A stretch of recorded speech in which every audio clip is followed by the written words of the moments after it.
Nigeria's digital economy is growing. At least that's what the numbers say. Startups are rising, funding is flowing, and tech is everywhere.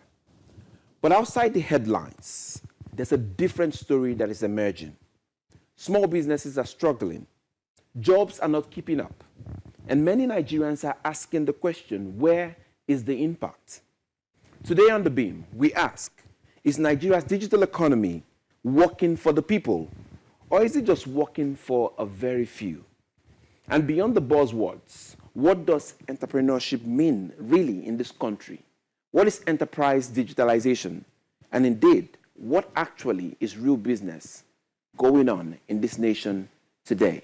But before we get into that full conversation, let us go to our spotlight. And when we return, we have a very full package for you.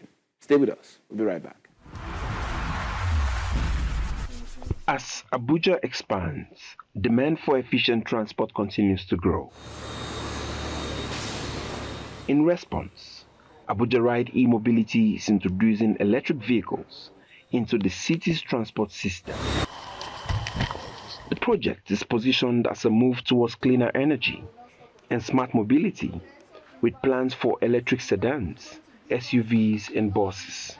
On a foundation of robust public-private alignment, while the FCTA provides the regulatory endorsement and guidance in line with the renewed hope agenda of Mr. President on achieving eco-friendly environment for all the citizens. So the project is private sector-led, ensuring efficiency and scalability in Abuja and nationwide. We have a technological leadership, a first-mover advantage in EV charging and mobile integrated transit solutions. If you look around here, you will see some of those stands that looks like you want to buy fuel at your first station. Those are our charging points. And this is not the only space that you have these. These have happened through the help of our partners. They have several locations where our drivers is going to be charging their vehicle. And even when they are charging their vehicle, they are not just charging, they are relaxing. They have an environment to relax, secure. And they can boldly tell people that, yes, I am a driver, because you have something that is sustaining yourself and the family as a whole.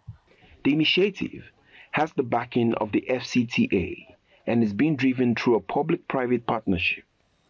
Charging stations are planned for key locations, including the airports and major transport hubs. But the key question remains, how affordable will this service be? Infrastructure is also a concern. With power supply still unstable, the reliability of electric vehicles is uncertain. Details on existing charging facilities are yet to be fully disclosed. As at any time the battery of the vehicle is at 20%, the app will indicate to us and we will notify the driver to look for the nearest charging point and top up. So the issue of we having a vehicle breakdown will be so minimal. So our rescue van, it will be moving around so that whenever there is a call, a distress call for the battery, where the charging point is very far to the driver, they will quickly go there and recharge. We have adequate vehicles on ground. Questions of a scale persist. How many vehicles will be deployed? And how many commuters will this serve? Those details are things that Nigerians want to know. The issue of safety and security are the topmost solutions that we want to bring first. But the issue of affordability is also there. Affordability in the sense that it may not necessarily be cheaper than the existing options, but it will be more comfortable, it will be safer, and it will be cleaner, and it will be, also, that you're dealing with drivers that have gone through, all kinds of tests and training. Regulation is another key issue. As new transport models emerge, accountability becomes critical. If an incident occurs, who is responsible?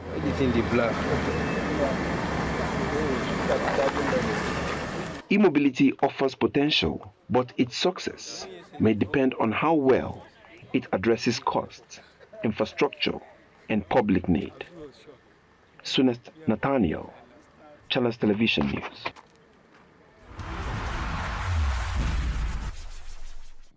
Welcome to The Beam, where curiosity takes conversations to the future we desire. Here we bring you the issues that matter, the voices that challenge, and the insights that inspire.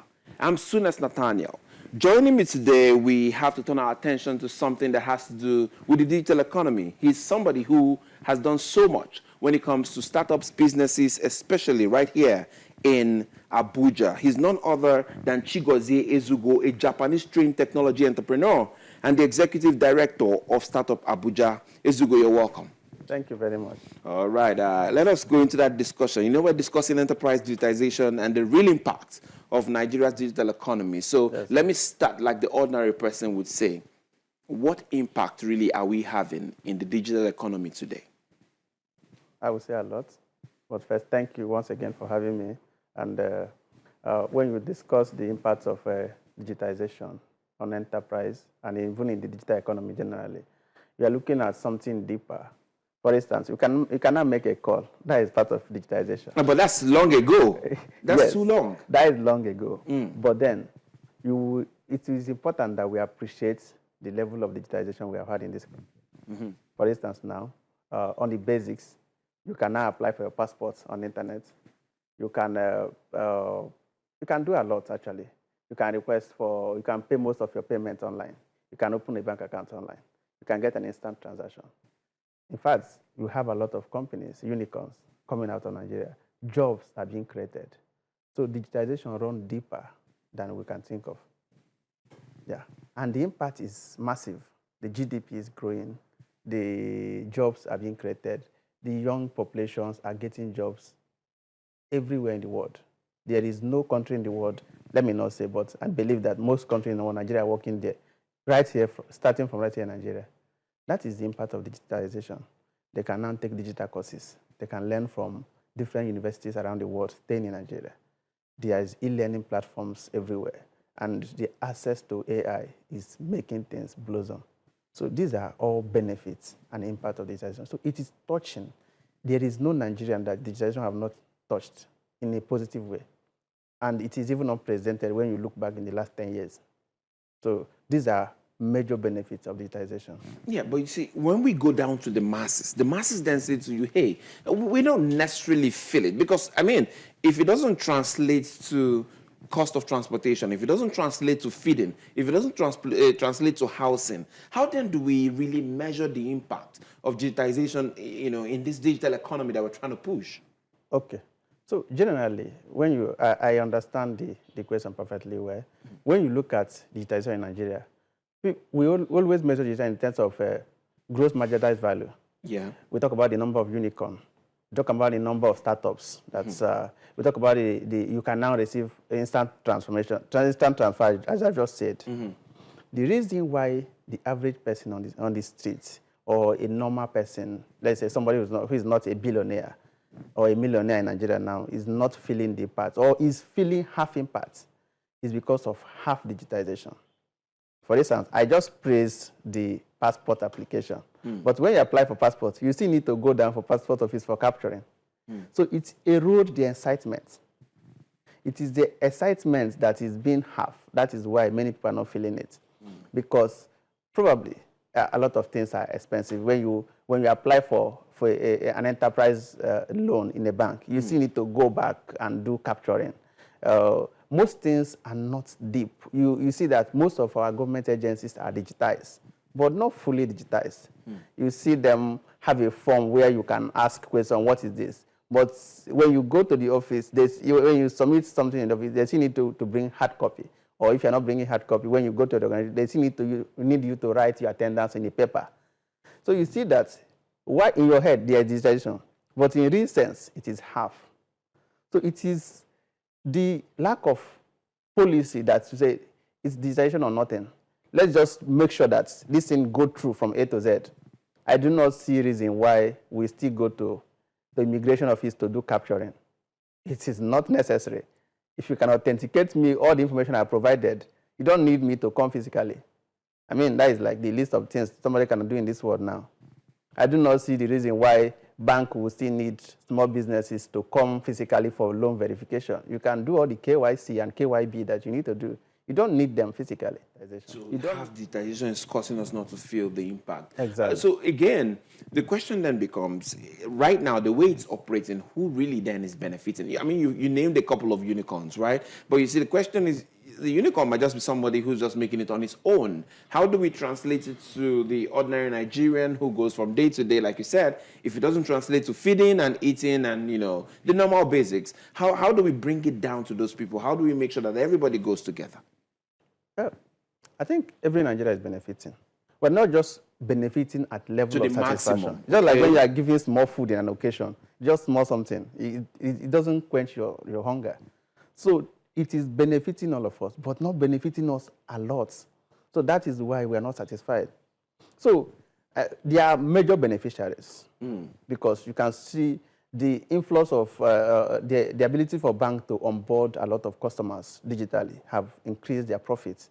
The ability for fintechs to stay in a small office and register users across the nation have made a lot of startups to become unicorn and benefit immensely from digitization. The ability for someone to stay here, take exam in US, in UK, and in other parts of the world have made that particular person to benefit. So everyone is a winner. We're just not winner at the highest level. So, but when you talk about the highest beneficiary, you can talk about the major organizations, the tech companies and tech founders, startups, yeah. unicorns, startups that have really leveraged these opportunities to build something valid. In a way, they are not just the only they are just the highest beneficiaries.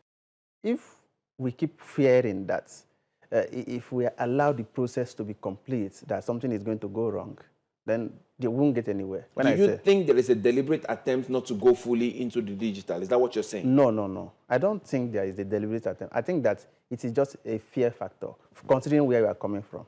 There is no deliberate, I do not believe anyway, that there is a deliberate effort not to go digital. But I believe that there is no political will. The willpower. The willpower or the policy standpoint to go full digital. If you want to check guests in a hotel room, there are simple technology you can deploy for you to know everybody that attending that's in different hotel rooms. You don't need to go and collect the guest room every day based on the way security agencies handle most of these things. If you want people to apply for passports, you can do it 100%. You apply, you stay in your room, you check. You can see how JAM went digital fully. Everybody is enjoying it and that is not even full digitization. The next phase of JAM digitization would be like somebody can stay in his room and write.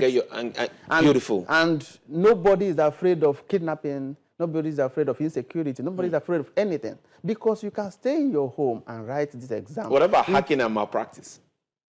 You can't because of fear. You can't be. The most important thing. The consultants, the individual involved in this process should be able to handle it. I mean, like if you can transfer $1 billion, 20 billion naira from one bank to another, somebody should be able to take a simple exam. Yes. I mean, like we're already doing serious stuff online. We can still do all those other ones, really. If somebody can be sentenced through a court process online, I mean, I do not see any other reason. We need to build security capacities to remove fear from achieving total digitization. Without that, there won't be, ultimate benefits from these processes. Yeah, it's very lovely the way you have really presented it. So let me just ask you then, what do you envisage, or what does it really mean to say that enterprise digitization has taken place fully, for small business owners in Nigeria especially? Okay. You see the way CAC digitized? You can stay at home, register, get your CAC documents without any problem, without any delay. This is the kind of digitization we expect to see in other places. So if you are digitized from A to Z, you can still provide alternative. For instance, now, in the terms of immigration, passport application, yes, you can still provide a channel for people to come and do physical verification. Those who do not have the capacity to complete the process on their own, yes. You can still do that, but having a loop, or let me not call it a loophole, having a process where it is digitization, then manual, then digitization, it erodes the benefit of digitalization. So I expect at this process that every organization should check their means of operation from end to end. What are the SOPs in this organization? Check it from end to end. There is always nothing that digitalization cannot do. Nothing. Even traffic control. So many businesses, the small businesses especially, why are they struggling to go digital and adopt, digital tools? As much as you say that, AI adoption is growing and all that, why do we still see that, that little struggle to say, hey, let's adopt fully, especially for the, small businesses? Okay. So why we have many businesses, especially SMBs, not going full digital, is because the society is also not fully digitized. You can't grow beyond your environment. It is just not possible. You can't decide to, but to think about it, a lot of startups are actually digital. Most startups I've seen, especially within the ones in our network, there is no way you will not see option for people to work remotely, option to check attendance remotely, option to check, have a digital bank account. Most of the things that startups do is already digitized. The only problem is that our society is not digitized in real sense. It's digitized, but not completely digitized. So that makes it impossible for most startups to say, oh, you know what? I'm going to ask my team to work remotely so that the cost of operation will go down. Because they won't have some basic things at home. There may not be power. The cost of solar may be very high. Data is increasing cost, actually. So a lot of things the cost of a lot of things are increasing. Most of these things are still within the reach of this startup, but not at the extent that they can fully say, okay, you know what, we are going without this. And even the society expects you to be manual as well. If you go to a bank, they say, where is your office? You say you don't have office, you say, you are not a serious company. Yes, you need to do KYC, tell us your nearest bus stop. You want to apply for loan, small business loan, they tell us the color of the office building, this one. So I think we should stop measuring success based on, merchandise value. What are the numbers? Where is your office? Where is let us see you so that we can evaluate it. We are sending our teams to come and measure. All those are known. Bring the attendance sheet so that we can be sure that you have the number of staff that you claim to have. Overseas, people are already having one person's company. And one person's company is already becoming big companies. You see a company that is big, providing a lot of things, but it's just one person. So for us to achieve this optimized digitization process in Nigeria, we need to provide an enabling environment. I'm glad at what is happening. There are a lot of improvement we have seen. If you say there is no improvement, that means you are living in denial. There are a lot of improvements. Even in most of the things I mentioned here, you can see that some of the improvements are very massive. But we need to go deeper. We need to go, full throttle on the processes. That is what I think. So the society needs to digitize, and people need to accept this digitization, and it will go the same way. Let us go into, the bills. There's a bill in the parliament that's talking about, digital economy bill, talking about some of the things that has to happen within the digital economy. What do you think about that move right now? Do you think we are just lagging? Do you think it has to be sped up? I think it's a wonderful bill. I think it's a wonderful process. But most times, it's not about policies, really. Policy is the main thing, but implementation is the key. I believe that Nigerians have so many fantastic processes and policies already in place. And the new ones coming are also wonderfully designed. There is no doubt about it. I support that in real sense.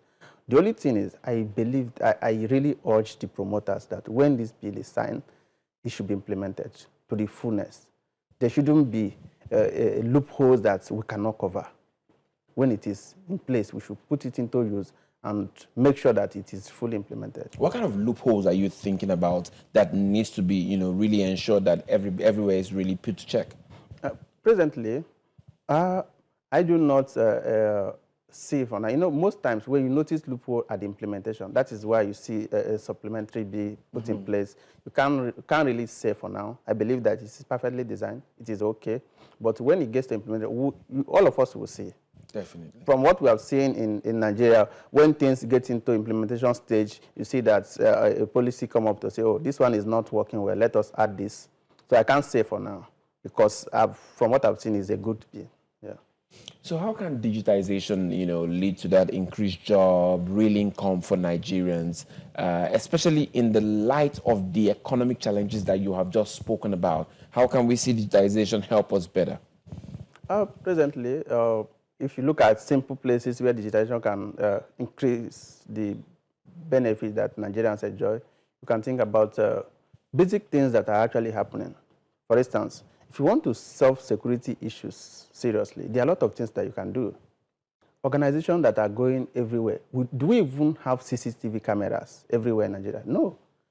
A simple policy to mandate every public places to put up CCTV camera can solve simple issues. That means if anything happens, there's a place to do. So in other countries, you cannot go to a public place without having CCTV camera. Because if anything happens, that is the first point to start checking. In most government agencies, organizations, even public places, they need to have their visitors management digitized so that we will know who was here today, who is coming in, who is going out. It is not just digitization issue. It is a security check. Because if something is missing, then you can see a place to go. Most of our files are still in hard copies. We need to digitize them and put them on a format that nothing, you go to a place and say it's missing. I don't know, say your file is missing. We cannot find it. Can you come tomorrow? Let's take time to check it. No, you can't come tomorrow because this thing can simply be digitized and put in a place where you can just simple search, you see it. You go to hospitals and they said the person that treated you is not around. You need to wait for the doctor to come back. Where a simple EMR can solve it. So we need to start taking accountability of processes seriously. Without that, we will not be able to benefit. So when you look at how do we increase these processes, you see that basic statements need to be made. Every organization puts up a CCTV, basic one. You don't need to do expensive one. Every organization, let us know visitors coming to your place. As far as the public organization, digitize your visitors record, digitize your customer record. Do we even have, most organizations don't even have their partnerships documents put in place. That is why taking over and handing over is always very difficult. See that government agencies or even serious places cannot take effect instantly because the processes are not in place to handle this thing. Not that the people have bad intention, not that good policies are not in place. It's just that we have not gone deep in terms of digitizing process. Most times, you see a lot of organizations digitize public-facing situations, customer service. In fact, some organizations have even gone to the extent of using AI to chat you up when you go to their website. But you still see that staff are writing attendance with pen and paper. They still approve leave on paper. In Nigeria today, that part of the major issues that why this whole digital thing has not really transformed into so much wealth and creation of jobs and many other good things that Nigerians want to see when it comes to a democracy is because many government agencies have not gone into the stage of digitization that they're supposed to be. Are you of that opinion? 100%. Not only that they have not gone, they have started, but they have not touched the real things. Many, if you go to a lot of places, it is digitized only in quotes, but not the main thing. You go to a serious government agency that you think that this place, if I have a file here in the next 5 years, I should have it. You don't have it. That is why if you see most of Nigerian birth certificates is court affidavits. Because you cannot go back to the hospital that gave birth to you and they will simply download your birth certificate. There is nothing like that. So everybody is sort of court affidavits. I was born, I swear that I was born so. That's a very serious one. Yes. I swear that I was born. You simply just go back to where you are born and they will download it and give it to you. Digitization saves cost. It saves processes. It reduces the hiccups that people go through. It reduces stress, actually. Speak to digitization and corruption, please. That is even the main thing. Have you ever tried to get a transcript from a Nigerian university? You will suffer. That is the main thing. You will suffer. Because you know why you will suffer. Why the payment is digitized? After you pay, you still need to go and collect it manually. Why? So we have digitized payments. We have digitized public-facing situations. But we have not digitized the main process. How many of these universities do we have in Nigeria? Do we have their results at a click of a button? No. When you pay money for transcripts, they will start preparing it. It takes 2 weeks to prepare it, and the student who is looking for a scholarship, the scholarship is already gone. That is the main problem. So our back office operations are not digitized, but our front-facing situations are digitized. That's why I said it is half digitization that we have. And why I commend, and sincerely, to be honest, most of this front-facing digitization happened maybe within the last 10 years. And we must commend those who have done that. But they still need to develop the political will, the policy framework, the channel to make sure that the real things are digitized, that patients' records are digitized, that students' records are digitized, that simple government agency operations are digitized end to end. Not you submit for tender, you still go back. Have you gone to a job? You apply for a job, they say, print 20 copies of your CV. Why? Because they need to give those 20 copies of your CV to the panel. Not that, of course, it's needed so that they can have. When they can simply send that copy that you submitted online, they can simply distribute it to a point where every person in panel will have it, and they will read through it and answer you, ask you questions in interview. And when you get the job, they will still save that CV and ask you to submit your document. But you will submit online, you come back and submit offline. That is adding of new wine in old wine. Doesn't make sense. Finally, before I let you go, it's been very insightful. Before I let you go, just what would you say to Nigerians who feel like the digital economy is just another promise that is not working, or there's so much more that we cannot even see, there's so much we have not attained? What would you say to them, and what would you encourage them to do per se? I would say that I strongly believe that digital economy is working. And I commend the efforts of everyone involved, the various ministries involved in digitization of this country. They have done a lot of work. Queues are no longer the way they used to have it. And every Nigerian is benefiting from the digital economy. There is nobody. I do not see any Nigeria that is not benefiting from digitization. Nobody. If you say you're not benefiting, you're lying. If you say you're not seeing improvement, you're lying. What we are saying is that it is not just end-to-end. And if the people that are currently handling it, the various ministries, are doing this good already, they just need to take a few steps front, and they will do amazing work. So they're already doing work. Nigerians are benefiting. I'm benefiting, sincerely. In most places I go, I don't used to have a queue. When last you hear about stampede, if not sharing of food and all that? Food. People are no longer getting stampede for jobs and all those things. No. But we still need to complete it. You can't have digitization and have it first. So I commend the efforts of everyone involved at the moment, but I am really urging most of them to just make sure that they go back and digitize the back office of this country. That way, things can be really, really seamless for average Nigerian. All right, with that, we have wrapped up this discussion on enterprise digitization and Nigeria's digital economy. We must thank you, Chigozie Ezeugo, for sharing your insight and your critical take on what we've been discussing. Thank you very much. Thank you very much. All right, that's what we have for you today on The Beam. The question remains, will technology transform lives or just change headlines? I'm Sunes Nathaniel, and as always, we're going to be leaving you with our top 5 videos. I urge you, stay curious, stay informed, stay engaged, and keep beaming your light where it matters the most. May this great nation continue to rise and flourish. Bye for now.